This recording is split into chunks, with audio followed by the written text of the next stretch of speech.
perfil del padre Luis Toro. ¿Y ya sabes su historia, dónde nació y cómo fue su llamado? No. Pues los invito a verlo en este video para que sepamos cómo es la historia del padre Luis Toro, dónde nació, cómo fue su infancia. Esta entrevista que le hacen al padre Luis Toro. Esta entrevista pues está dividida en varias partes. Así que los invito a suscribirse, a activar las notificaciones, a comentar y a darle like.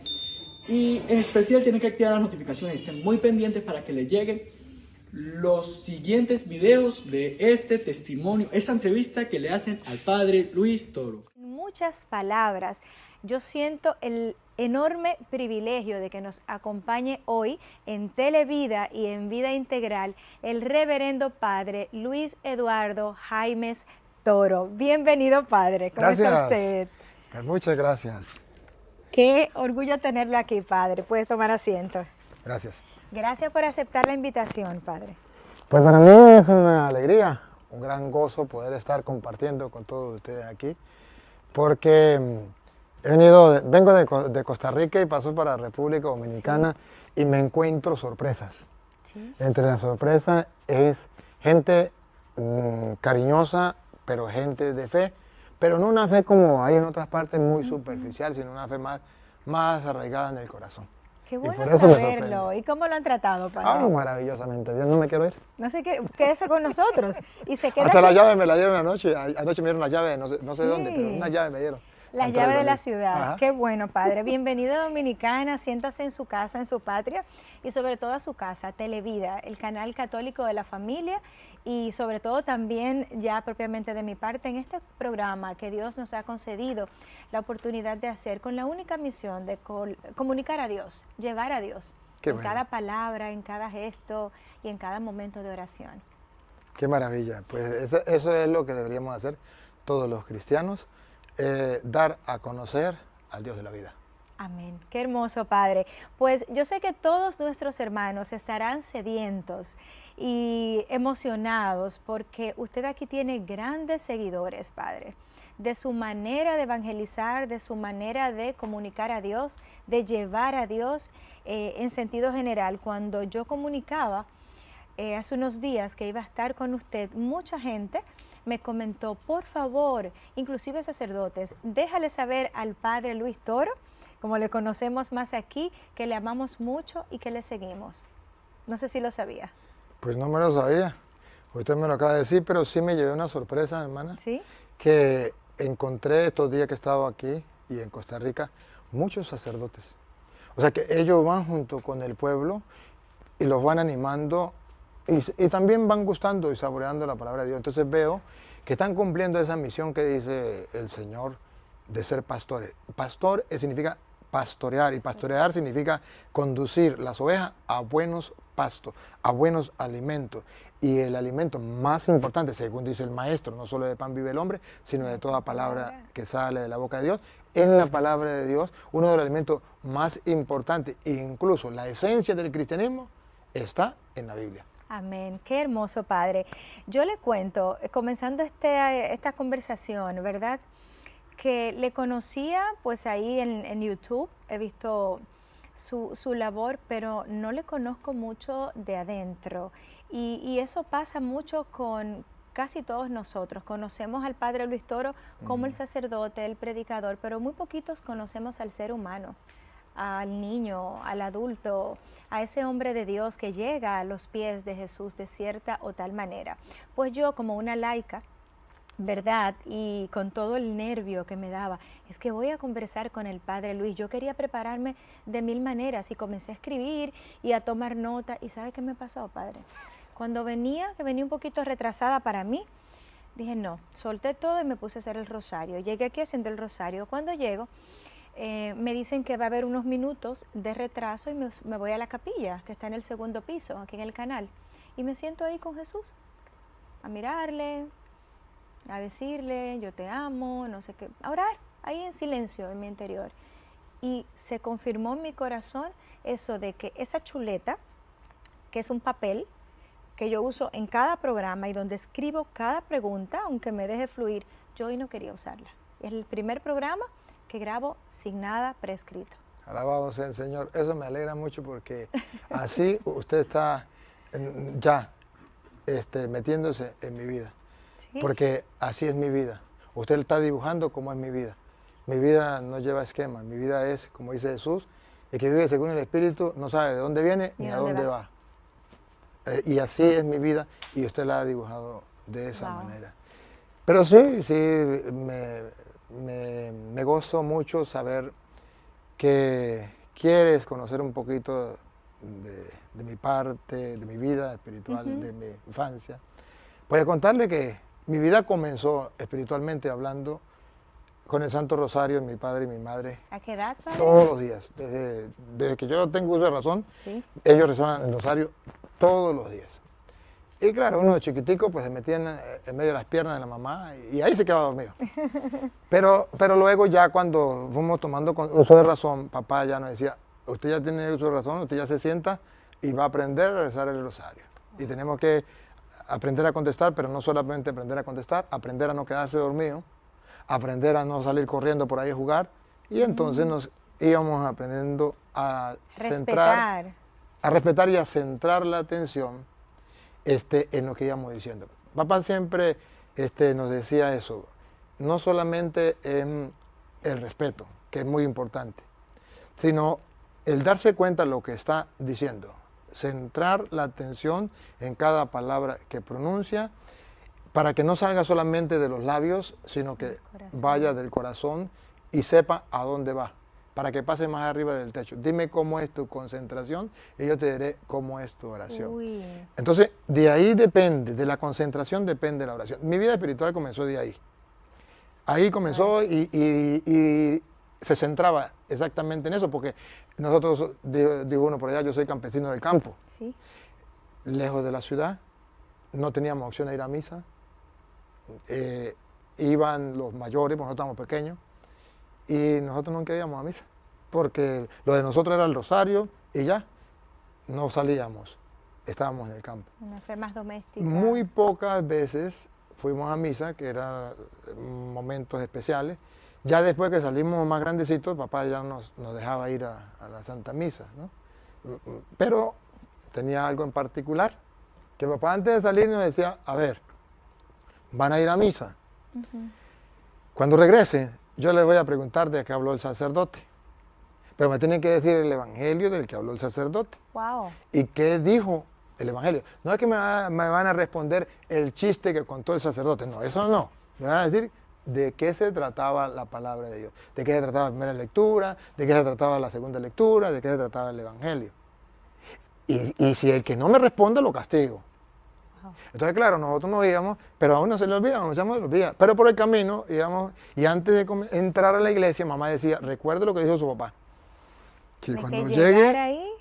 que cuando llegue tiene que prestar atención. Y porque al llegar a la casa, él les va a preguntar. Entonces uno estaba pendiente. Y lo simpático es que después de la misa, uno salía y a uno se le olvidaba lo que mamá había dicho, lo que papá le había dicho. Por el camino, ay Dios mío santo, ¿de qué habló el sacerdote? Porque caminábamos 40 minutos, una hora para llegar a la casa. Entonces, ¿de qué hablaría el padre? Cuando uno se acordaba, ¿no? Sí. Ya cuando iba llegando. A veces nos acordamos en grupo, porque a papá le preguntaba a todos. Entonces nos acordamos en grupo y decía, fue de esto. Pero nos costaba demasiado. Pero a veces nos íbamos echando chistes, nos íbamos Niños al fin. y se nos olvidaba. Cuando llegamos a la casa decía papá, ¿cómo le fue a la misa? Bien. Ajá, ¿y qué dijo el sacerdote? Qué problema. No nos acordábamos. Y entonces él nos ponía el castigo. Parecería chistoso, padre, pero ¿recalca usted ahí la importancia de formar a los niños en el respeto, en la concentración, en el valor de la Santa Eucaristía y de los sacramentales y demás, verdad? Claro que sí. Y fíjese usted que no solamente hacía eso, sino que después ya más grandecito uno le dan ganas de ir a misa y llevar un pancito para comérselo ahí o estar jugando con los compañeros. Yo no lo voy a pelear delante de la gente. Ustedes pueden hacer lo que sea, yo los arreglo en la casa. Y solamente nos miraban. Cuando uno estaba jugando, yo recuerdo, una sola vez comí en la misa. Y por ahí me dieron un pan y uno era muy pobre. Y alguien nos regaló un pan y no me lo terminé de comer fuera y me pude comer en la iglesia. Cuando llegué a la casa, pues me dijo, Dios, eso no se hace. Si yo no lo castigo, no lo corrijo. Y si no lo corrijo, te lo va a seguir haciendo. Wow. Y entonces me castigó, más nunca lo hice, ¿no?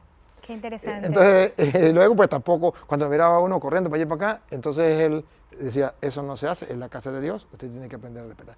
Y entonces ya uno aprendía a ir a la misa y se sentaba y escuchaba y salía tranquilo de la misa, no se portaba mal en la misa, claro, así de por las buenas que no, pero eso se llama formar, eso se llama dar forma. Dar forma significa quitar esta forma humana que yo traigo como ser humano, que viene de eso, de la especie humana, y dar la forma de cristiano. Ese es el trabajo de papá, ese es el trabajo de mamá. Entonces ahí comienza mi vida espiritual. Pero a medida que voy creciendo, ahí va. tuve la dicha de que mi papá leía la Sagrada Escritura y yo no sabía.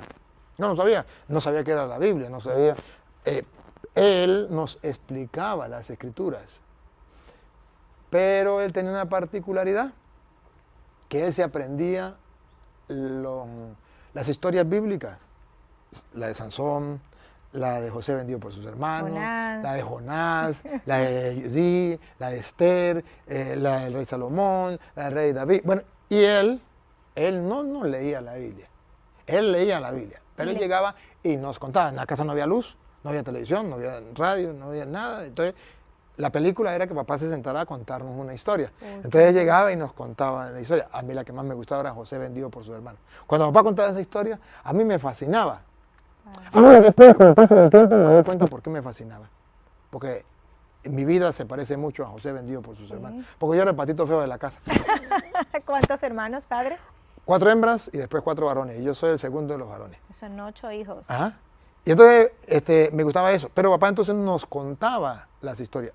Pero después que nos contaba la historia y nosotros fascinados, él decía, sacaba la lección.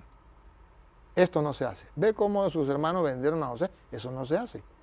Ve cómo José perdonó a sus hermanos. Eso es lo que tiene que hacerse. Y él nos iba de allí, de cada historia, iba sacando una enseñanza. Y así. ¿Cuándo, padre, recibe usted, en medio de esa familia tan especial, ese papá tan formador, no solo en lo cotidiano, sino también en lo espiritual?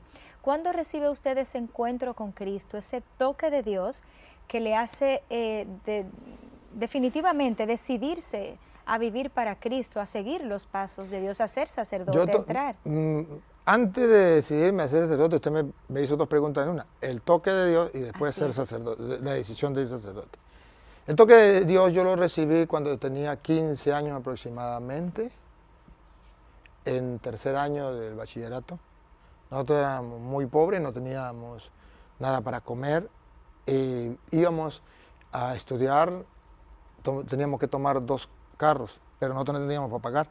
No sé cómo le dice aquí, allá le decimos pedir la cola, no sé cómo. Una bola, decimos aquí. Bueno, no sé cómo allá. ¿Un empujón o una bola? Un empujón, bueno, eso. Entonces teníamos que tomar un carro, el que nos quisiera llevar, y después otro carro hasta allá, y de regreso igual, pero no podíamos venir a mediodía a comer a la casa, era muy lejos, claro, y no nos daba chance.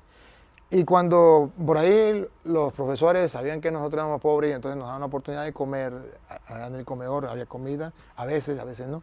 Ese día no había comida. Mi pecado capital era la ira. La ira. Yo, si tenía que dejar un plato de comida para pelear, yo lo dejaba. Claro, papá no nos permitía pelear. Y papá decía, el día que peleen, los agarro, los cuelgo de aquí, los cuelgo a la viga y les meto candelo por debajo. Entonces no podíamos pelear. No daba ganas de pelear, y a mí me fascinaba. Había que aguantarse con los hermanos ahí. Ganas de pelear. Pero era muy delicado. Cualquier cosa me fastidiaba. Y también era muy muérgano. Si a usted no le gustaba algo, yo se lo hacía para que se pusiera brava, y yo era feliz viéndola a usted brava, y ya, eso era mi deleite. Bendito sea Dios. ¿Y cómo llega ese gran toque a los 15 años? Y llego, estoy en clase, todo el mundo sale para su casa, y yo era muy iracundo, tenía mucho odio con mis hermanas porque me pegaban, resentimiento, y decía, yo no se la perdono, yo un día crezco, el día que yo crezca, a punta de cachetado, puño, parejo. Ahí me va a vengar. Sí, eso había. Venganza. Porque todos los días me pegaban. Como yo era el patito feo, todos los días me pegaban. O me pegaba el uno, me pegaba el otro, me pegaba el otro. Por cierto, le voy a echar un chiste rapidito aquí. Mire. Una que no me pide, mi hermana dice que yo no la perdoné. Yo la perdoné, solamente que me da mucha risa. Que como yo era muy hambriado. Entonces, todo lo que llegaba tenían que cuidar de que yo no me lo comiera. Porque yo nunca me llenaba lleno. Yo, claro, uno en el campo y hambriado, no. Y entonces mi hermana, yo cumplí años el 17 de septiembre y ella el 16 de septiembre compró una chupeta para regalármela el día del cumpleaños y fue y la escondió. Y yo como le revisaba todo, a todo, fui y encontré, el 16 de la noche encontré la chupeta y me la comí. ¡Ave María! Y no sabía que era el regalo para el cumpleaños. Al otro día, cuando ya vamos al cumpleaños, felicitar y dice ella, yo le tengo un regalo a Luis. Vaya, búsquelo. Y sale ella corriendo a buscar el regalo. Y cuando llega, no encuentra la chupeta. Se enfureció. Seguro que fue ese hambriento, allá decía lambucio, ¿no? No sé si ustedes entienden esa palabra, pero ese lambucio se comió la chupeta. Venga para acá. Y me agarró y me dio una paliza. El día del cumpleaños. Ese fue su regalo. Ese fue el regalo, porque me comí la chupeta. Y después yo ya grande, yo digo, no, ¿para quién era? Si el regalo era para mí, pues ¿cuál era el problema? Pues ya se lo comí. Solo que no espero que se lo entregara. Entonces yo tenía mucha ira, yo tenía mucho rencor, deseo de venganza. Yo llevaba una lista de las personas que me habían hecho daño. Y yo todos los días pensaba cómo me iba a desquitar, cómo me iba a vengar de esas personas. Y yo no sonreía, yo no tenía amigos, yo me la pasaba amargado. Y entonces, ese día, mediodía, tenía mucha hambre. Yo le dije, Señor, no puedo ir a la casa a comer. Yo quiero ofrecerte este ayuno obligatorio, te lo ofrezco. Y te lo ofrezco para que me quite el odio, la ira. Yo no soy feliz así, yo no me quiero morir así. ¿Por qué tengo que ser así? Claro, vengo de una familia iracunda. Una familia que, partiendo de mi papá y todos mis tíos, dice, yo de por las buenas soy muy bueno, pero de por las malas soy muy malo. Cuando yo me dejo llevar cuando me llega la ira, yo no sé qué hacer y soy capaz de matar a una persona. Eso lo he pensado también, ¿no? Claro. Si tengo que matarlo, yo mato, no tenía problema. Porque yo vengo de una familia así. Y entonces, eso lo tenía enraizado en el corazón. Yo le dije, Señor, yo no quiero ser así. Yo quiero sonreír, yo quiero vivir, yo quiero ser feliz, no quiero tener odio.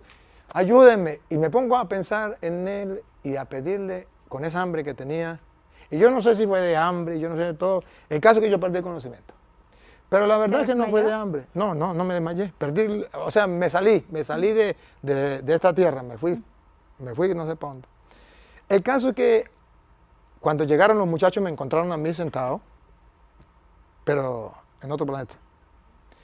Y ellos pensaban que yo me había desmayado, que yo me había muerto, que no sé qué, y me agarraron a cachetarme, a despertar. Me hicieron entrar. Pero cuando yo despierto, ya no soy yo, ya no soy el mismo. Wow. Ya mi corazón había cambiado, ya mi mente había cambiado, todo cambió. Había otro Luis. Otro Luis. Que había nacido ahí. Ese Luis que usted conoce hoy, nació ahí ese día. Bendito sea Dios. Y ese Luis amargado, de odio, de venganza, murió. Había desaparecido. Desapareció por arte de magia, por un querer de Dios, por un amor de Dios, algo que yo no me explico, porque sentí mi corazón limpio, mi mente despejada, una paz tan grande, que los muchachos me golpeaban y a mí me daba risa. Y yo decía, si supieran lo que yo estoy viviendo, si supieran lo que estoy disfrutando, nada. Y de ahí seguí. Ya nada lo llenaba de ira, padre. Nada. Ya nada. Y desde ahí, más nunca en la vida me he puesto bravo. Me he llevado por la ira. Me he molestado. Usted me hace algo que no me gusta y le digo, no me gustó. Pero no se llena de ira. Pero no me ciego. Es que me cegaba y no me importaba que me matara. No me importaba matar. O sea, me cegaba total y absolutamente. Nació un nuevo Luis, padre. Tengo que irme a una breve pausa. Usted sabe cómo es el tiempo en televisión, pero veo cómo se llenan sus ojos de lágrimas al recordar esa vivencia a sus 15 años y enternece mi corazón. ¿Cómo no? ¿Hay más? Claro que hay más. Esta es solamente la primera parte, así que los invito a suscribirse, a activar las notificaciones, a darle like, a compartir este video, porque así llegaremos al conocimiento de la verdad y la verdad nos hará libres. Y así que espera los otros videos activando las notificaciones para que termines de ver el testimonio del padre Luis Toro, cómo fue su vida, cómo fue su llamado.